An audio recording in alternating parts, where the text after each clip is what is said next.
Sometimes I like to imagine John Carpenter as the rotting corpse of the God Emperor from Warhammer 40k, whose carcass is used to power all interplanetary travel as he watches all that he had built fade away. A tad dramatic perhaps, but the Halloween franchise has seen more reboots than the Charlotte basketball franchise at this point, and much like the latter, it has been cheeks throughout all of them, making it one of the primary examples of the dystopian hellscape that is the current cinema landscape of remakes, sequels, and adaptations that never end. But beware, there is a light at the end of the tunnel, or at the start of the tunnel in this case, and it's called older films, which there are more of than you could watch in one lifetime. For example, if you're a fan of The Witch or Midsommar, there's an endless swath of folk horror for you to dig into instead. So come join the dark side, or the bright side rather, but this metaphor is starting to get more tortured than Mike Myers at this point, so without further ado, here is a brief introduction to folk horror.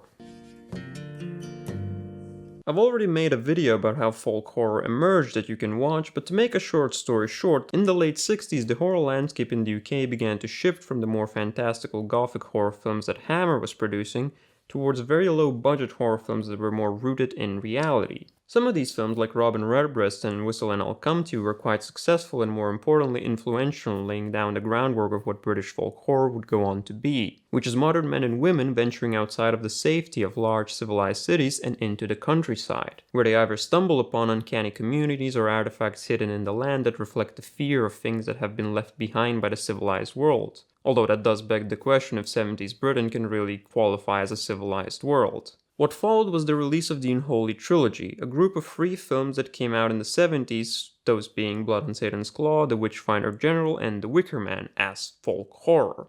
The latter is probably what most people think of when they think of folk horror. It's the same story model as Reverend Redbreast and Midsommar that stars Christopher Lee himself and is probably the best place to start for most. But there are many other avenues of British folk horror that came later. There's the literary adaptations of M.R. James's ghost stories such as the Lawrence Gordon Clark Christmas ghost story films like A Warning to the Curious or Stigma. There's films that have a much less conservative approach to the countryside and instead celebrate it like Penda's Fen, and there's the anti-heritage films of the 80s and 90s like A Company of Wolves or A Woman in Black that beg the question of what if imperialism can be kinda cringe.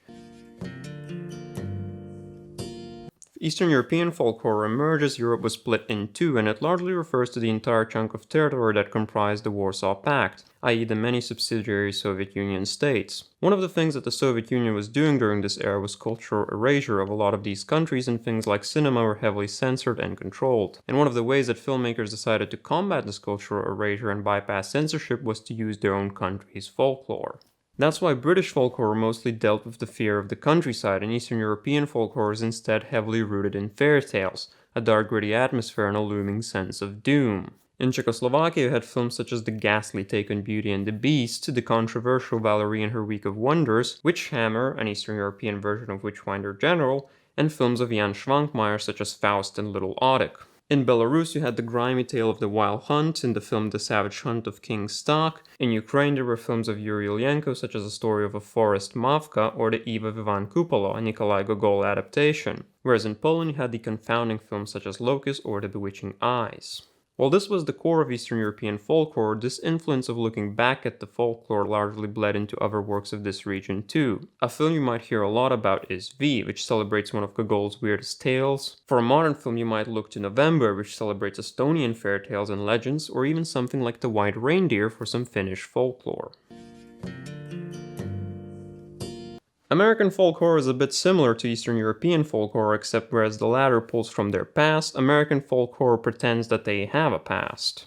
A big part of this is borrowing Native American mythos, films like Wendigo or hundreds of films and books, shout out one time Stephen King, that do the Native American burial ground tropes such as Pet Sematary, all of which reflect the collective guilt and fear of Native American retribution for the land that has been stolen from them. By far my favorite one though is Clear Cut, which is way more than just that. Quite possibly the most nuanced and complex look at white guilt and Native American anger ever put to screen. Alternatively, you also have what can be broadly described as American legend films. The difference between fairy tales, myths, and legends is that fairy tales are made up stories with metaphorical truths. Think Beauty and the Beast, which is obviously a false story but still has very real themes. Myths are mostly religious stories which exist in this ambiguous ground between being false and true depending on what you believe in, and legends are true stories, tales that are always presented as something that actually happened whether you believe it or not. Films like Candyman or The Town That Dreaded Sundown are primary examples of legends and urban legends, making them folklore films, but the urban setting isn't exactly what people associate with folk horror, which is where films like The Witch or The Blair Witch come in.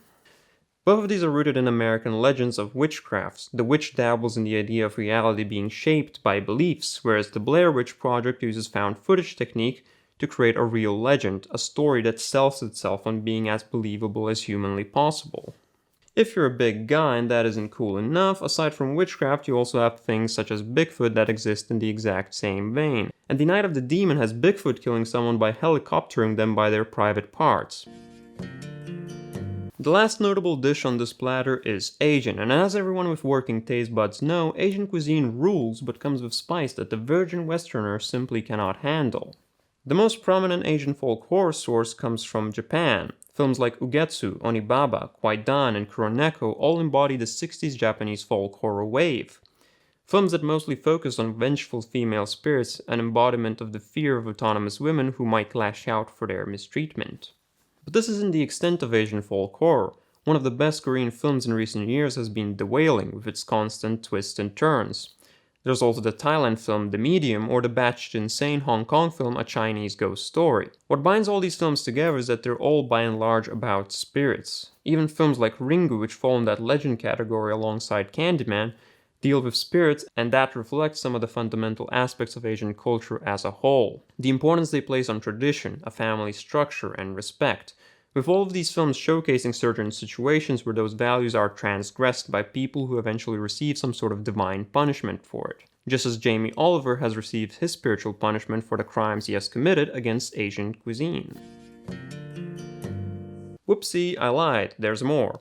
Australia, South America, Africa, and others also exist and have some prominent folk horror films. But as it turns out, this is a double bluff because I will not be covering them today, to live up to the noble Western tradition of ignoring the existence of Southern Hemisphere every time seasonal events roll around. I'll cover it one day, but here's some films to hold you over in the meantime. I hope this has been inspiring enough to begin your descent down into the foggy forest of folk horror.